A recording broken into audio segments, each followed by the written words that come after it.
Oh,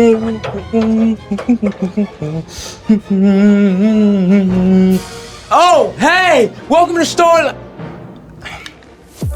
Hey, welcome to Story Lab. This week we're talking about joy while we take a look at the best way to love others well.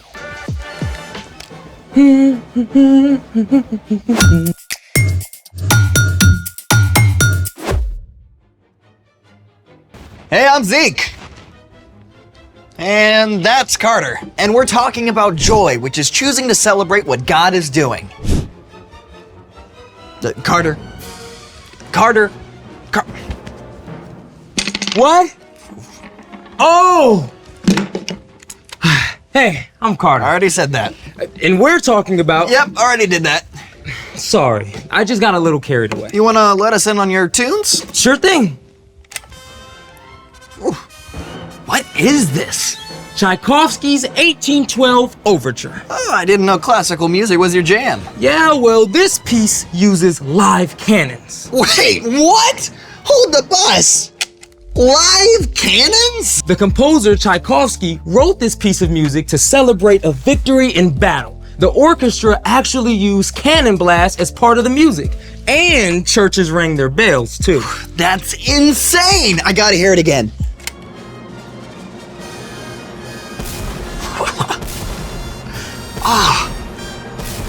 So, do orchestras still use actual cannons when they play this piece? Sometimes if it's outside, but a lot of the time they just pop a balloon or use a pre-programmed electronic drum pad. Yikes! I guess that's one way to celebrate. I've got a better way we can celebrate. I'm in. How do you feel about confetti? Positive! Well, that was positively underwhelming. You can't just toss confetti, you have to launch it. Ah, I see where this is going. Let's make it! You only need a few basic supplies to make a confetti launcher. AKA confetti cannon.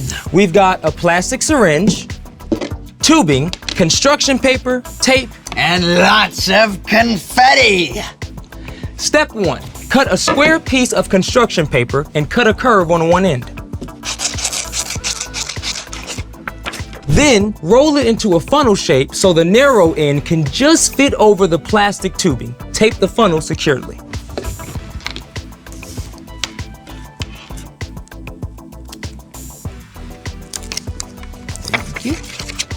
Step 2. Put the funnel over the end of the plastic tubing and tape it in place. You want to make sure that the seal is airtight.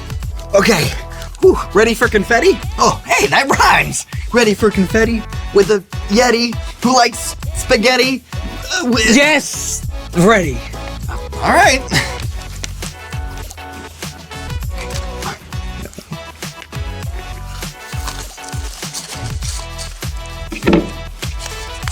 Okay.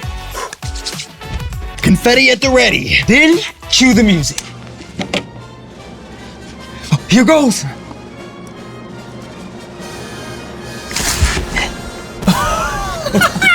That was great. That was amazing. Let's see it again.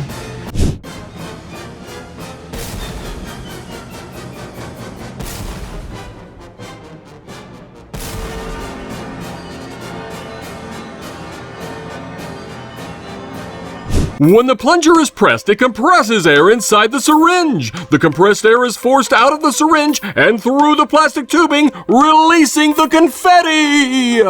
This is way cool. Can we share this with someone else? Speaking of sharing, it's time for... The story before the story. Today we're in the book of Romans, the 6th book of the New Testament. Romans is a letter written by the Apostle Paul to the believers in, you guessed it, Rome. Paul had never met these Jesus followers, but he prayed for them often and hoped to visit soon. In this letter, written while Paul was in Corinth, he encourages the believers. He clearly lays out God's grace in sending Jesus to set us free. Because of what Jesus has done for us, we can show God's love to others. Which is where our story starts. Take it away.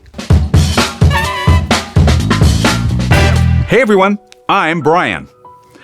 The Apostle Paul traveled all over, sharing the good news about Jesus. Now, Paul covered a lot of ground, but still, he couldn't be everywhere all at once. So, when Paul started hearing about the believers in Rome, he sat down and wrote them an epic letter. I, Paul, am writing this letter. I serve Christ Jesus. I've been appointed to be an apostle. God set me apart to tell others his good news. Paul went on to detail how those who follow Jesus are set free from sin, from the wrong things they've done. And because of that, their lives can begin to look different. Don't live the way this world lives.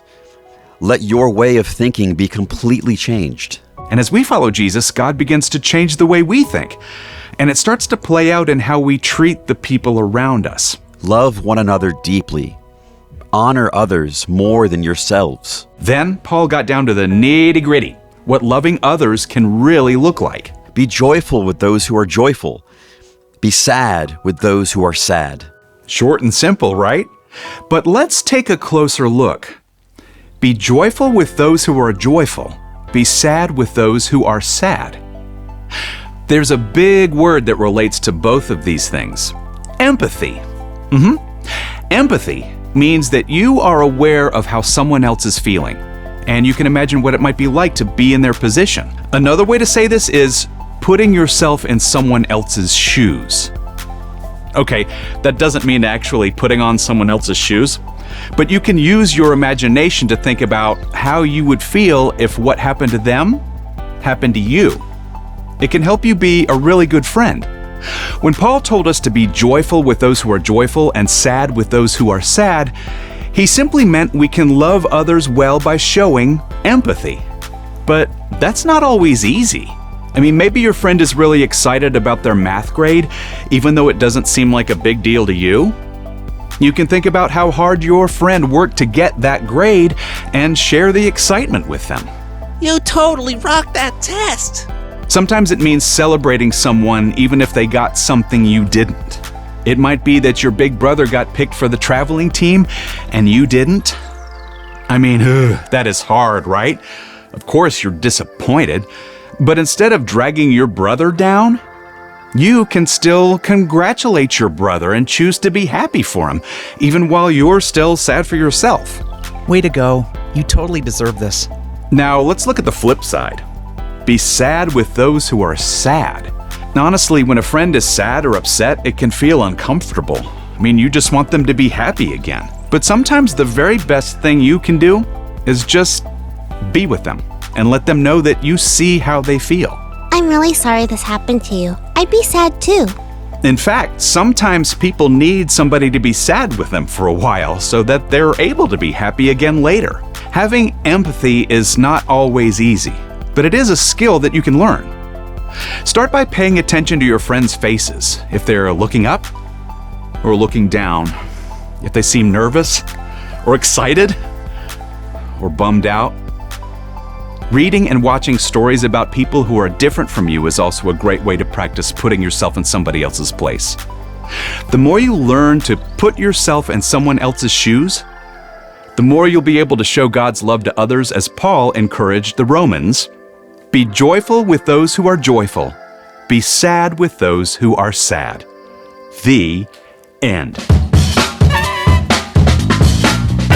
Whew. Paul left us with some pretty big shoes to fill. Shoes, huh? I see what you did there. I just love that we get to use our imaginations to put ourselves in someone else's place. Yeah, creativity, empathy, and joy, all in one. So, what's our part in the story? Our job is super simple.